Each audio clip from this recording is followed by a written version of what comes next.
Hello friends, మనం 78వ స్వతంత్ర వేడుకలు పూర్తి చేసుకున్నాం కదా.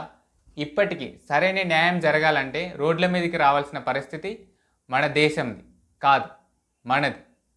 ఆగస్టు 9, 2024 కలకత్తాలోని ఆర్జీకర్ మెడికల్ కాలేజ్లో ఒక ట్రైనీ డాక్టర్ పైన జరిగిన హత్య దీనికి నిదర్శనం. ఈ ఇన్సిడెంట్ ద్వారా పశ్చిమ బెంగాల్ గవర్నమెంట్ అనేది మరొకసారి న్యాయాన్ని అందించలేని ప్రభుత్వంగా నిలిచింది. సెకండ్ ఇయర్ పీజీ చదువుతున్న ఒక అమ్మాయి, తనకు చాలా డ్రీమ్స్ ఉంటుండే, కాలేజ్ టాప్ వచ్చి గోల్డ్ మెడల్ సంపాదించాలని అనుకునేది. 36 అవర్ డ్యూటీ కావడంతో కొద్దిసేపు రెస్ట్ తీసుకుందామని సెమినార్ హాల్కి వెళ్ళింది. ఆ తర్వాత ఆమె శవమై కనిపించింది. ఈ కేసులో పోలీసులు సంజయ్ రాయ్ అనే వ్యక్తిని అరెస్ట్ చేశారు. తన ఒంటిపై సరిగ్గా బట్టలు లేకుండా తన మెడ అండ్ పెల్విక్ బోన్స్ విరిగిపోయాయి అండ్ తన స్పెట్స్కున్న గాజు ముక్కలు అనేది తన ఫేస్ గుచ్చుకొని ఉన్నాయి. సో అలా పడి ఉన్న బాడీని ఆ కాలేజ్ యొక్క ప్రిన్సిపల్ వాళ్ళ ఇంటికి ఫోన్ చేసి మీ అమ్మాయి సూసైడ్ చేసుకుందని చెప్పాడు. ఒక డాక్టర్ అయ్యండి అలాంటి ఫాల్స్ ఇన్ఫర్మేషన్ వాళ్ళ పేరెంట్స్కి ఎలా ఇచ్చాడు ఆయన? సో ఈ కేసులో పోలీసులు సంజయ్ రాయ్ అనే వ్యక్తిని అరెస్ట్ చేశారు. సంజయ్ రాయ్ అనే వ్యక్తి 4 గంటలకి ఆ హాస్పిటల్లోకి ఎంట్రీ అయ్యాడు. రక్తపు మరకలతో ఉన్న బట్టలతో హాస్పిటల్ నుంచి 40 నిమిషాల తర్వాత బయటకు వచ్చాడు. పోలీసులు ఇంట్రాగేషన్ అయితే స్టార్ట్ చేశారు అండ్ ఈ కేసును సిబిఐకి అప్పగించారు. అండ్ ఆగస్టు 9 తర్వాత వెంబడే ఆ క్రైమ్ స్పాట్కి కొంత దూరంలోనే రినోవేషన్ వర్క్స్ అనేది స్టార్ట్ చేశారు. దీనివల్ల చాలా సాక్ష్యాలు మాయం. ఆగస్టు 15 రోజు కొంతమంది అల్లరి మూకలు డాక్టర్లు చేస్తున్న ప్రొటెస్ట్కి ఆపోజిట్గా వాళ్ళపై దాడి చేసి అండ్ అలాగే ఆ హాస్పిటల్లో క్రైమ్ జరిగిన ప్లేస్ అక్కడున్న ఎక్విప్మెంట్ అంతా ధ్వంసం చేశారు. సో దీనివల్ల చాలా సాక్ష్యాలు అనేది మాయమైపోయాయి. ఆ క్రైమ్ స్పాట్ని పూర్తిగా వాళ్ళు నాశనం చేశారు.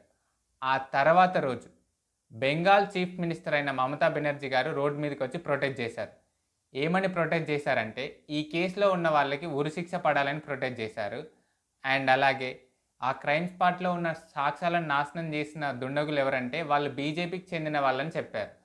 సో ఇక్కడ క్వశ్చన్ ఏంటంటే, ఒక దుండగులు వచ్చి అటాక్ చేసినప్పుడు పోలీసులు ఏం చేస్తున్నారు, అలాగే సీఎంగా మమతా బెనర్జీ గారు ఎలాంటి యాక్షన్ తీసుకున్నారు?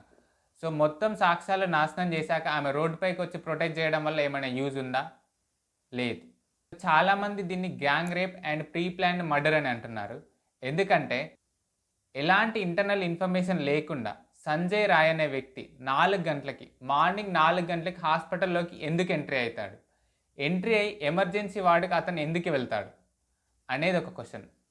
అండ్ ఇంకొకటి ఏంటంటే, ఆ అమ్మాయిని మెడలు అండ్ పెల్విక్ బోన్స్ అండ్ ఆమెను కొట్టి అంత చిత్రహింస పెట్టి చంపేంత అవసరం అతనికి ఏముంది?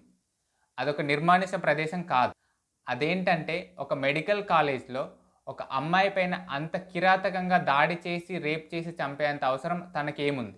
ఇక్కడ క్రైమ్ స్పాట్లో ఉన్న సాక్ష్యాలు మాయం చేయడానికి ఒక మాబ్ అటాక్ చేసినప్పుడు పోలీసుల నిర్లక్ష్యం చాలా ఉంది. ఎందుకంటే ఆ క్రైమ్ స్పాట్ని ప్రొటెక్ట్ చేయాల్సిన అవసరం పోలీసులకు ఉంది. కానీ ఆ వెస్ట్ బెంగాల్ గవర్నమెంట్ అండ్ పోలీసుల నిర్లక్ష్యం వల్ల ఒక మహిళకి, అండ్ ఒక మహిళనే కాదు చాలామందికి న్యాయం చేయలేకపోతుంది మన ఇండియన్ గవర్నమెంట్. ఈ కేసులో తృణమూల్ కాంగ్రెస్ పార్టీకి సంబంధించిన వాళ్ళ రిలేటివ్స్ ఉన్నారని, అందుకని ఈ కేసుని ఇంత నిర్లక్ష్యంగా వ్యవహరిస్తున్నారు. కానీ చాలామంది డాక్టర్స్ అండ్ కామన్ పీపుల్ రోడ్లపై ప్రొటెస్ట్ చేస్తూ అండ్ ఈ కేసులో చనిపోయిన అమ్మాయికి న్యాయం జరగాలని చాలామంది కోరుకుంటున్నారు.